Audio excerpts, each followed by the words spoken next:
È l'Italia delle piccole imprese. Non spegnete questa luce.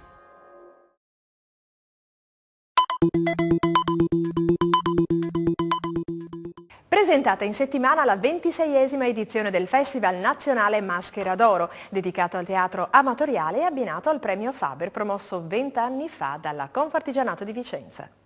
Numerose sono le affinità tra gli artisti di teatro e gli artigiani: passione, intraprendenza, creatività, tradizione, valenza sociale. E poi il teatro si avvale di un'ampia gamma di professionalità attinte proprio dal mondo dell'artigianato, come falegnami, elettricisti, decoratori, sarti, truccatori, solo per citare i più noti.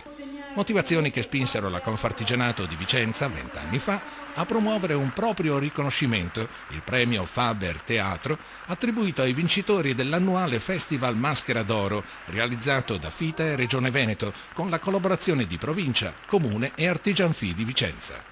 La rassegna, tradizionalmente ospitata al San Marco di Vicenza, prenderà il via quest'anno sabato 8 marzo e la compagnia vincitrice, grazie al Faber, avrà poi l'ambita opportunità di esibirsi a maggio sulla scena palladiana del Teatro Olimpico.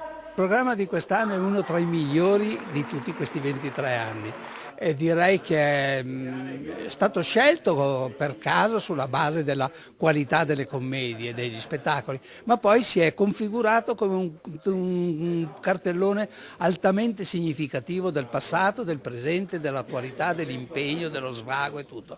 Direi che è un cartellone ideale proprio. Fita Veneto è la promotrice del Festival Maschera d'Oro, ma di fatto c'è un grande gioco di squadra.